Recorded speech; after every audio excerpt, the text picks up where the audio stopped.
Ooh. I mean, I'm like, oh, we could start talking about, no, wait, here we go. So, I mean, look, do we start on questioning what the fuck is happening with Digital Foundry right now? Do we run the filter? Do we do it? So I can straight up tell you what's happening to Digital Foundry. I've gotten messages from lots of people being like, can't wait to hear y'all talk about this type, I can tell you what's happening to Digital Foundry. Sure, but before we talk about what's happening to Digital Foundry, we have to talk about why we should talk about what's happening to Digital Foundry, which is DLSS-5 has been announced from NVIDIA. They showed a demo off, and it is supposed to be a more realistic lighting pass added after the fact via AI generative, exactly. Whatever.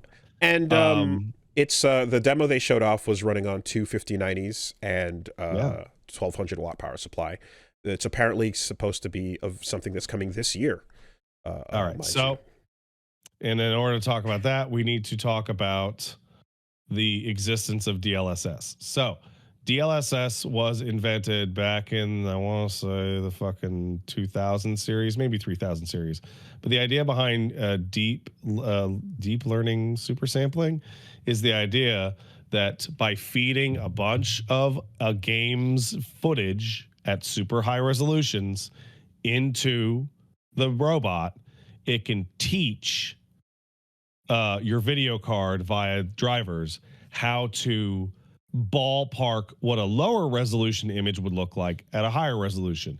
This is used so that what you can do is have the game look like it's 4K and output at 4K, but its internal render is at like 1080p or something, which frees up a lot of resources. And DLSS has gone through multiple transformer models. We're up to DLSS-4.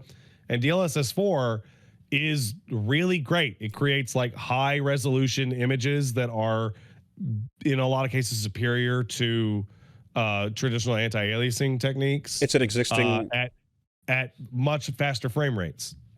So the core of it, of DLSS and AMD's FSR, is we are using this technology to create better looking results at a much, much faster performance.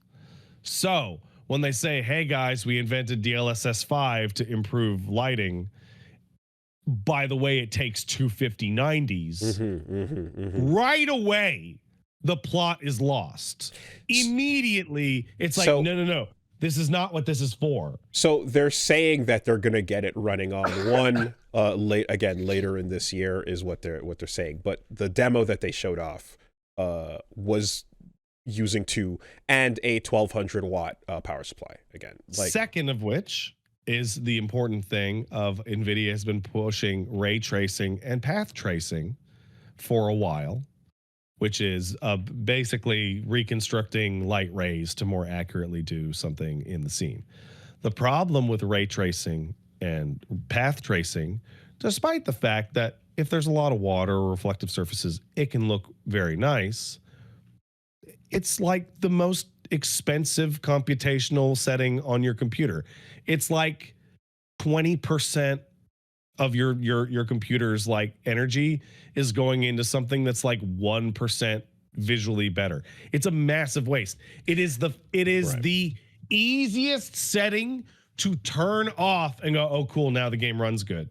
So with all that set up, the way that this was revealed is they had Digital Foundry check it out, and they got hands-on to demo the tech, and they took a look at it over a couple different games, and the flagship one was RE9. Yeah, it's RE9. It's Oblivion remastered. It's there's a couple others. And right off the bat, what you end up seeing when they're looking at the tech is you're seeing they turn it on, they turn it off, and you see the change in lighting to the environments. You see the change in lighting to the characters, and then you see the faces on the characters become completely different faces that look exactly like every shitty Gen AI filter that you've been seeing all over the place for the last year. And so what's happening here is they say it's not a filter. Even though they displayed it as a filter. That's what I'm saying. This is what everyone sees, right? So the feedback was properly negative because everyone has been getting conditioned into this bullshit for a long time and is getting kind of sick of it. And what you see when the filter goes on, essentially, which they're saying it's not, but when you see when they turn it on, is it effectively acts as a fuck your art direction button. So what happens is they yassify if you want all characters within their purview. Sure, you can go with that. We can go with that, or the ads for what is it? We're under fucking attack. Play now for free. Yeah. Right? And a lot of people kind of went, no thanks, NVIDIA. I don't feel like designing my own AI slut right now, actually. I think I'd rather not. It looks exactly like that shit. So there's more going on here. So like DLSS's biggest thing is that there are some artifacts, but it's being based off of like the game's own footage. So what ends up happening is that you'll have minor artifacts, typically shimmering, or maybe some interface elements when you go too fast, get a little goofy, but nothing crazy. When you look at the DLSS-5 thing, Grace is like the best example, but they also have a screenshot of Leon that shows a similar problem. Yeah. The filter, or whatever the fuck they want to call it, is adding things that aren't there. Yeah. And when it adds things that aren't there, it adds all the same things that aren't there every time. So the Grace image looks like a porn actress, and that's because these AI models have been trained on porn. But more than that, you take a look at Leon. Leon's chin gets slightly bigger in the shot that they showed. And what this means is that per frame, the characters are going to look slightly differently per frame. So like there will be like that morphing fucking shit going on at a lower thing. And you know what? There might not even be, like, that sounds like based on the way we see Gen AI stuff look right now, that frame by frame, it's going to look like a weird different person thing. Totally possible. But again, NVIDIA is saying that it is not a filter, and they specifically went into the comments to talk about how the developers are going to have control to maintain the aesthetic, whatever. So when you see the video in particular, I mean, it literally has to be a filter. It's a frame buffer going into the model and then having changes applied to it. Like, so as Digital Foundry is reviewing the tech, and they're getting very excited about it, and they're kind of going, well, I mean, between having it off and having it on, I think it's a no-brainer. I know which game I'd rather play and stuff. And you're kind of looking at they're zooming in on like Grace, and you're seeing the details of the close-up and such. And it's like, okay, so like, it doesn't matter whether the artist and the art direction was specifically going for a particular look, a particular shading, particular face, etc. Every eye must be glassy. Every lip must be rouged in the same sort of way. Cheeks are they must be shiny. These same sort of just erase whatever the artist did filter drops on, like it feels like it drops into place. And you see that effect on everything else they do when they showed it off with FIFA and every other game. You're just seeing like whatever the artist did, absolutely out of the picture. Go fuck yourself. Here's something that people are going to glance at and be like, oh, look, it's that pretty Instagram fucking Snapchat filter that you're dropping on top of things. And people are so conditioned at this point to seeing that exact type of thing and being like, ugh, at this point, that it doesn't get the reaction they thought they were going to have, which is people going, wow, it looks like we're skipping 2 or 3 gens ahead. Yeah. You know, it feels like we're on PS9. Holy shit. So there's a lot to break down. So first of all, I don't believe for a second that the DLSS-5 announcement video is for anyone that's ever going to buy a video card or play a video game. This screams shareholder slop. Keep investing in NVIDIA. Look how real it looks. I mean, Nvidia is like one of the most important most companies on the planet, but it has to keep going up or else it'll crash. Right. And this has this, and the fact that it requires like whatever they're going to say it requires 5090s. Guess what? Nobody owns a 4090. Right. Like nobody, like most people are playing old games. Most people are playing on old hardware. This is for no one. Like on a practical, like people actually using this in their games level. This is actually for no one, the same way that path tracing is for no one. They have a streaming thing called GeForce Now that they could probably turn it on and show it off, but whatever. Bad ideas have never stopped them from ramming forward, by the way. Absolutely, nothing in this industry has ever been there's just like a computational like hard line to what is actually possible, to what you can sell to the consumer actually. Never mind that selling to the consumer actually matters anymore, mind you. And well, they're also like downgrading projections for selling video cards in the future anyway. So like this shit is for no one. Digital. Hey, poor boy, why don't you just stream the game? If you can't afford 250s, if you can't afford 2 video cards, just say so. No interest at all. You can't afford 25090s, then just stream it. We talked about fucking this last poor week. Boy. The video game industry has a problem that the movie industry doesn't even have, which is like there's so many good video games that you can get readily available access to with current technology. The average person could easily just play games that have already come out forever. There's absolute like the ability to go fuck it, I'm out. Is totally viable for almost every single person. Right. When I was talking last week about the new Helix box and the angles that they're going to approach this from, and how you're going to market the console that can also play Steam, and this is going to challenge not just a PlayStation but also a Steam box, etc. All the AI features describing that are surely going to get rolled out. I guess I was not really thinking about the one that would just erase the entire artistic intent of the game you're playing. I know that we've seen like again filter shit dropped in over classic games, and we've seen the whole like we're smoothing over the pixels of a game you love, and everyone's like, we fucking hate this, it looks like dog shit. Play Chrono Trigger with this blur fucking vomit filter on it. Why don't you? But yeah, I guess it's just like of all the filter, the things that are going to be in your face, I can easily see this being one of those things that it's like, no matter what you play, look, it just looks better on Helix or whatever, or like the individual AI offerings becoming part of the bullet points they're trying to sell you on. So the DLSS-5 thing, before I forget, because it's a point that it's important in my head anyway, is like everybody's focusing on Grace's face and the Starfield lady's face and how they're being yassified for their own protection. I mean, it's kind of hard not to when it looks like the Twitter guy post that says this is how she should have and they're looked. like, no, you can choose that. Like, what's actually like even like worse is something that happens with AI generated imagery. So are you familiar with the yellow tint in AI imagery? No.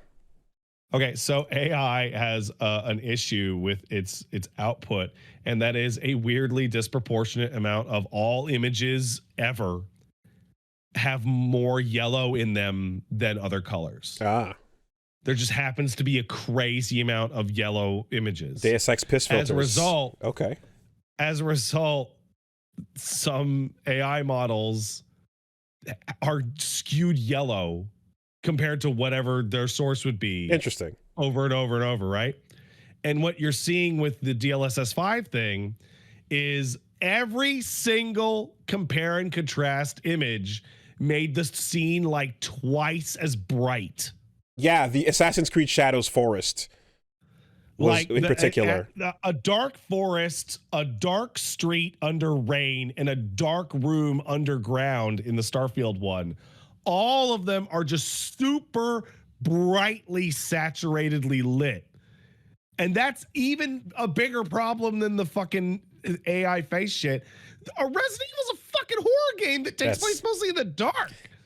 And I think the the fact that the faces just came across that fucking like immediately revolting for anyone who's gotten conditioned to this shit. was like you, if it was just something where they only showed environments and or just and such, like this probably wouldn't have hit and been as like, oh my god, please fucking stop. But seeing their face look exactly like the you won't last 10 minutes playing this game, you know, and you're just like, guys, how did you think this was gonna go over well? So the digital found like the video and such, like, I mean, yeah, it's everyone is rightfully upset, dislikes through the fucking roof, and the examples they gave, the comment they said was where was it, that basically that the developers will choose what to toggle on and what to toggle off and such. And sure, I don't believe for a second that these types of things are kind of like when you have to go to your parents' house and turn the TV fucking most shit off, right? Or the fact that YouTube Shorts automatically run a filter on everybody's face now as soon as it goes on, and it makes it look different. It's bad on me too. It accentuates all the hairs and lines. And you have no say in the matter. There is zero precedent for any of us to believe that this shit is not going to be on by default and pushing its way into your face, and you're going to have to opt out of it.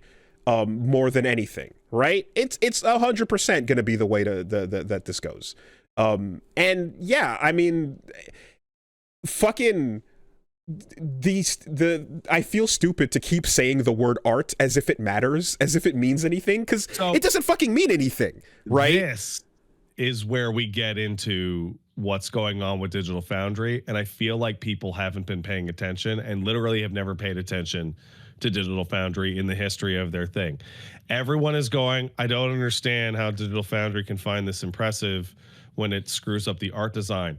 Digital Foundry does not do fucking exhaustive technical treaties on art design. They're engineering nerds and tech freaks. That's what everyone always went to them for. They're like, I want to know why this thing runs. I want to know what technique this is. I want to know how all this shit works. If it's bump mapping or fucking ray tracing or whatever the fuck, right? They're technologists. Like at its core, Digital Foundry is like a technologist, right? Like organization. And so you're biting into this big old product right now, this tasty product. So there's a post that I'm gonna directly quote from Chris Wolfhart, who I think summed it up really perfectly. He took a screenshot from two screenshots from Resident Evil games in which Digital Foundry was like dick riding the path tracing in it, where it's a fucking typewriter with like slightly better shadows on one than the other. I'll send it to you. Okay. And it's like the most nothing shit ever. It's like, who gives a fuck? And they say serial killers often fixate on minute improvements to methodology in the desperate hope of mastering their method of choice will make the rush of their first kill return. And I think tech guys are rapidly getting to that point, right? We have seen technical guys in the games business go from like the fucking Super Nintendo to like the 360 era and just be completely losing their mind at all the technology advancements. But now we're at the point where we're talking about the fucking reflected resolution of a path traced puddle in the fucking ground, and it doesn't matter. It doesn't fucking matter. It is the ultimate in fucking splitting hairs now.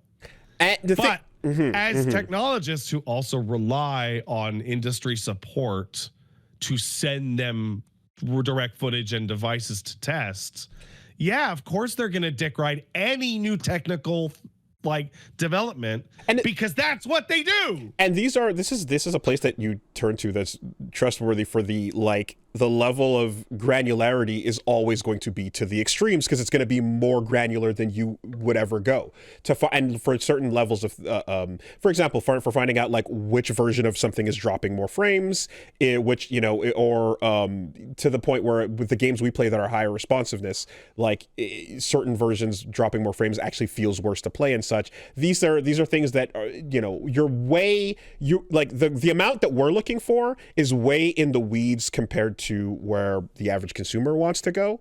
And then you live in that space, and then you take it to the nth degree with these types of moments. So yeah, what I will say is in the video, right, there's moments where you hear them say something to the effect of, I think it's like the artistic vision is a question, or it's a concern.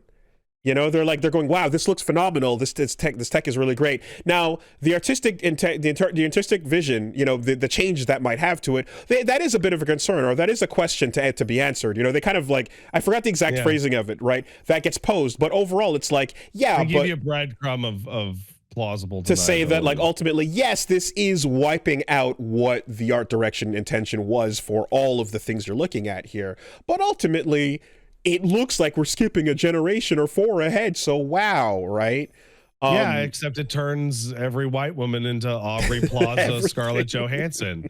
Like everything, it looks like everyone has to look the same, like at the same trained faces, same trained features. And again, like if you deliberately did something like made someone's eyes not reflective in a moment or whatever, fuck all that, right? So I think it's crazy because like photorealism as an art style is also an art style. It's a choice. But more than that, different interpretations of photorealism look different. RE9 is going for photorealism. It doesn't look anything like fucking Arc Raiders or fucking Call of Duty. Like, one of the first things, bringing up art, whatever, one of the first things in art school you learn about when you're like, wow, look at the photorealistic, incredible work here. And then it's like, yeah, people learn how to do that so that they then break the rules, right? Like you get competent at basically becoming you are a photographer with your hands, with certain mediums, with Conte or charcoal or whatever. And then you diverge from it after that point. And you develop a style that essentially is something that knows what the rules are so that you can break them in a way that still it conveys something, right? I don't know what this looks like when it runs over anything that's not meant to be realistic. None of the demos they showed. Oh, it probably freaks the fuck out and is not suitable. Right. They didn't drop. We're not seeing this running over Hi-Fi Rush, right? We're not seeing it running over anything that is going not photorealistic. And like that's an extra element of this too, where it's like this particular AAA homogenized, like oh, now they're all going to look even more gets homogenized. Worse. It gets worse because you made the thing that pushes it even further together. It all looks like the fucking Twitter threads, you know? I want to say it was a Japanese developer that basically talked about how like all the growth in the games business is like games between like $20 and $40 because expensive games are so expensive that they represent multiples of that, and that their point was not even that. Their point was like, hey, if you localize your game into a different region, remember that it has to hit this range in other regions also when you convert the prices. Like if you just raw convert things into Brazil dollars, hey, guess what? No one's going to buy it because it's like a house. I find it particularly funny that RE9 is the chosen example because it's a current hit game that looks great and is doing very well and is you know, it's topical, right? You know what's a great point in those screenshots? They don't show an enemy. That's what I was about to say, Pat.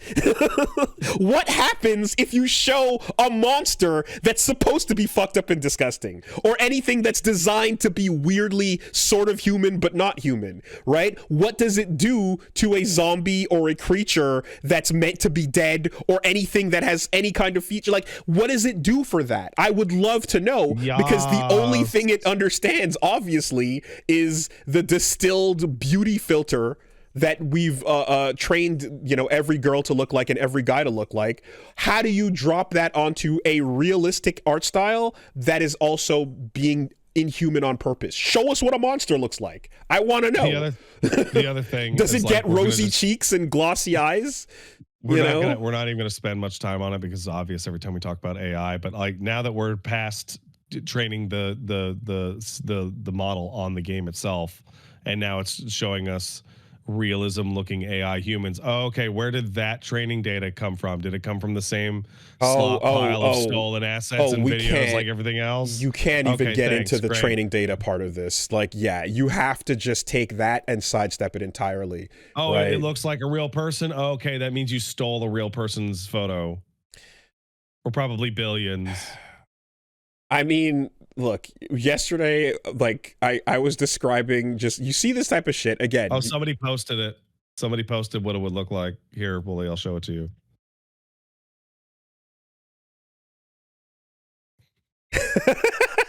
Yeah, okay, so the yassified creatures that look like, all right, great. I mean, it's just, the wording I used talking to people yesterday about this was that, like, I'm trying my hardest to not give in to industry crash accelerationism, and it's coming up on my neck like Sasuke's cursed seal. Like, I gotta like, I gotta talk. So last week, Woolie, I think this is a decent segue. Last week we talked about you put your fingers in your ears and you were like, no, AI stuff for Microsoft. No. Yeah. Right. Did we, or no, the new console or whatever, but there wasn't anything actually announced. Did the Copilot stuff get announced in between last week and now? It must have. Okay. So Xbox, having seen you, they said, Woolie's right. And they said, here's what the AI shit coming to Xbox is going to be. And they've announced what it is. It's Copilot. Copilot is coming to all your Xbox games now. Of course it is. Yeah. So this means that an AI robot will be hiding in the background of your processes, sucking up frames so that you can ask it a question. And if the question is about the most popular game of all time that you could have solved with a 1-second Google search, it'll maybe give you the right answer. But if it's about fucking Ikaruga or some fucking fighting game, it'll tell you some bullshit, and then you'll never use it again. Then you'll, like, this type of thing for video games, you'll ask it a question and it has one chance to tell you the right answer. And if it gives you the wrong answer once, you'll never use it again.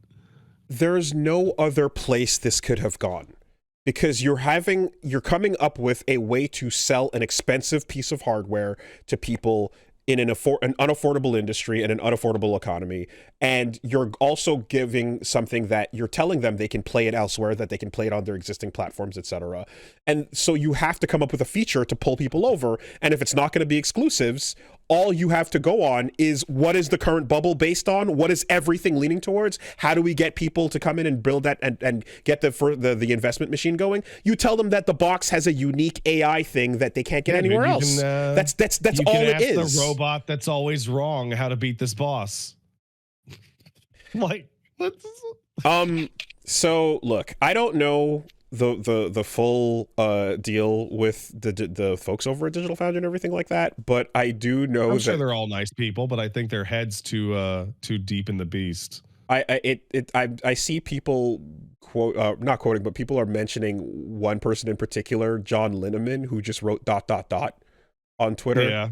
And I guess that could mean a lot. Though, it could mean a lot. So nobody, I don't know what any of that is, but like, one thing's clear is, like, yeah, maybe not everybody's on the same page, with whatever's happening over there. It's possible. It's definitely possible sometimes. He's an anti-AI person who has written about that. There it is. I see. Right. Okay. Staunchly. That's got to be awkward. That's got to be awkward. Yeah. Okay. Well,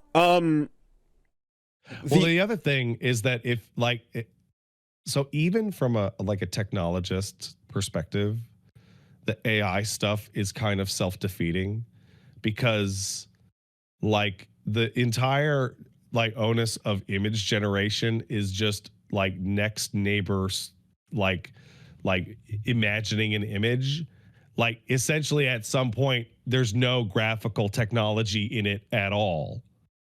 It's just copying existing images. It's like a completely different discipline. Well, and if this were to replace image generation, then the whole thing that those guys are into would just disappear. And make no mistake, right? If this is not a filter, but we're seeing these effects, and this is what NVIDIA's putting out, who are, again, the most important company on the fucking planet at this point, right? What do all competing companies that are not NVIDIA start running to compete with this tech, to do anything? If they're more going, data centers, of course, but they are going to be the ones running filters and running the same shit that you see on everything that's awful now. Oh, absolutely. On top of these games as a standard feature. Like, if they can't do this, they're going to just drop back to that. And hey, guess what? Will my cousin be able to tell the difference or care? Or will it just be like, oh wow, cool, the latest Assassin's Creed looks fucking sicker than ever. End of story. I don't have time to ask my cousin that. I'm too busy getting them pregnant. Alex, what are you doing? What are you doing, Alex? Stop!